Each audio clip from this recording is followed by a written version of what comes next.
तो हेलो नमस्ते प्रणाम हर हर महादेव। तो कैसे आप लोग से फिर मेरे ब्लॉग में एक बार स्वागत है। तो आप लोग को जैसे कि कल बताए थे रोशन रोही के बारे में, तो आज फिर पूरा क्लियर हो चुका है। क्या कुछ क्लियर हुआ है? माघी के सुपरस्टार जेल स्टार रोशन रोही और सिमरन भारती जी और किरण सिंह का वकील क्या कुछ बातें करके बातें बोल रहे हैं। आप लोग पहले आवाज़ सुनिए, फिर हम बताएं। जो उनके समर्थक थे रोशन रोही का, आपके एक जिम्मेदार चैनल है अक्षय जी आपका, कल ही मैंने सारी बात आपको कहा था कि सब कुछ सामान्य प्रक्रिया रहा। तो उसी दिन देखिए बेल तो उनको उसी दिन मिल गया रहा था, लेकिन कुछ टेक्निकल एक फॉल्ट लगाया था। उसी ऑर्डर को आज जज साहब पढ़े, कोई बहस ज़्यादा कुछ नहीं बोले कि ठीक है आपका गवाही का टाइम दिए थे 2 महीना, लास्ट चांस आपको दिए थे, हो गया। और मैंने बहुत मुश्किल से हमको लगता है 1 से 1.5 मिनट में सारा केस जो है आज वो बेल के बिंदु पर क्लोज हो गया। अभी ओवरऑल खुशी की बात यह है कि रोशन रोही जो पिछले 5 महीने से जेल में था, अब वो माननीय उच्च न्यायालय पटना हाई कोर्ट के, तो वो आज पटना हाई कोर्ट से उनको बेल मिल गया। कब निकलेंगे रोशन रोही? कीजिए आप। नहीं सर, आप पर जो सवाल उठता था कि सिमरन सर से कुछ नहीं है, पर्सनल कोई बात नहीं, बेल का बात है, इसीलिए मैंने कहा कि पर्सनल कोई बात नहीं। हाँ तो भैया आप लोग सुन चुके हैं, तो हम आप लोग को बता दें कि ये देखिए सिमरन भारती जी कि क्या बात है क्या नहीं, इनसे सभी से बात होते रहते हैं। खेसारी लाल यादव जो सिंगर है, एक्टर है, उनकी पूरे टीम से बात होती रहती है और ज़्यादा से ज़्यादा सपोर्ट उनकी पूरे टीम की है, जो कि रोशन रोही आज पूरा उनको बेल हो चुका है। इसी बात पे सिमरन भारती जी क्या कुछ बोल रहे हैं आप लोग सुनिए।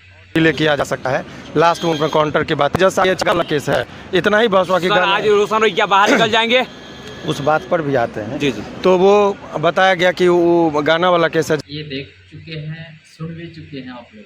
मेरी आवाज़ को नहीं, सिमरन भारती जी का और किरण सिंह के वकील क्या कुछ बोल रहे हैं, अब ये सुनिए।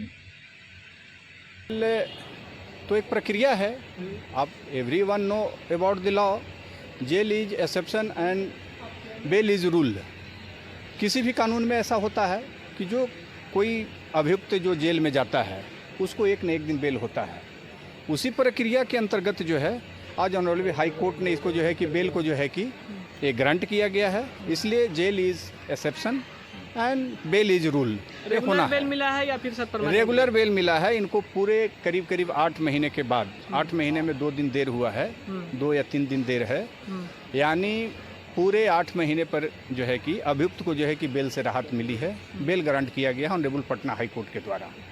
और आगे हम लोग जो है कि देखेंगे, ट्रायल अब चलेगा। ट्रायल में हम लोग जो है कि कंटेस्टेड गवाही चल रही है, उसमें अभियुक्त को सज़ा होगा। इसलिए कोई ज़्यादा जो कानून को मानने वाले लोग हैं, कानून में भरोसा करने वाले जो लोग हैं, या वैसे पीड़ित महिलाएं, लड़कियां या अबोध बच्चियां या ऐसे चाइल्ड छोटे। हाँ तो भैया आप लोग ये सुन चुके हैं, सिमरन भारती जी का पहले बताए थे आप लोग की। अभी किरण सिंह के वकील क्या कुछ बोल रहे हैं रोशन रोही के बेल मिलने के बाद, आप लोग पूरी आवाज़ सुन चुके हैं। फिर से एक बार सुनिए सिमरन भारती जी रोशन रोही की कितने तारीफ कर रहे हैं और मीडिया वाले भैया को माने कि बहुत तमाम पूरी झूठने के लिए पूरे लगे हुए थे। खेसारी जी की पूरी टीम, जी और खेसारी जी खास करके उनके राजीव शर्मा भी आए हुए हैं। खेसारी राजीव जी था काम किया, और उन्होंने जो भी कहा, और ओवरऑल पूरी टीम देखिए आज जश्न का माहौल है। बिल्कुल। और ये इन लोग जो आज जश्न का माहौल है इन लोगों का। लाखों लोगों पर खुशियां हैं। क्या है, क्या पूछ निकलने का वो इंतजार खत्म होने, बेल हो गया तो फिर सर लाखों पूर्वक सर 6-7 महीने से बोलते रहे। लोगों को लगता था कि सिमरन सर पर विश्वास। कानूनी बात जिसको परख है, हम ले रहे थे। मैंने कहा था कि आज के डेट में बेल होगा, आपने कहा कि सर हो ही जाएगा, अगर भी बंद हो जाता है। तो हम हर वो परिस्थिति को ध्यान में रखकर सोच समझ कर तब मुँह खोलते हैं कि आज का दिन बहुत निर्णायक होगा। और सिंह ने गलत फंसाया, इस पर क्या बोलेंगे? देखिए ये निर्दोष आदमी को फंसाया गया था। देखिए आज कोई रोशन रोही का मामला नहीं है, होके भी जश्न नहीं है कि भाई आप 5 महीना निर्दोष आदमी जेल में तो रह गया ना। ये कानूनी आदमी ने फंसाया उसको, और वो देखिए एक पहले बहुत बड़ा हथियार है कि हम रेप केस करके झूठा रेप केस में फंसा देंगे, समझिए तब आपका बिल्कुल। तो ये कोई रोशन रोहित नहीं, अनेकों ऐसे लोग हैं जिसको लड़की पहले प्रेम प्रसंग में अपना आपसी संबंध होता है, बाद ऐसे लड़कियों के लिए करारा तमाचा है कि यदि आप झूठा मुकदमा में फंसाएंगे तो के लिए फिर हम बताते हैं। हाँ तो भैया आप लोग की पूरी बात को जानकारी हो चुका। आप लोग से निवेदन करते हैं कि मेरे चैनल पे जितने भी मेरे भाई हैं, बहन है, माता है, पिता है, दादा दादी, आप सभी से हाथ जोड़ के विनती है कि मेरे चैनल को सब्सक्राइब कर लीजिए। और रोशन रॉय के जितने भी चाहने वाले हैं, हम इन सब से ज़्यादा कोशिश करेंगे कि भाई मेरे चैनल को सब्सक्राइब करके और शेयर कर दीजिए। धन्यवाद।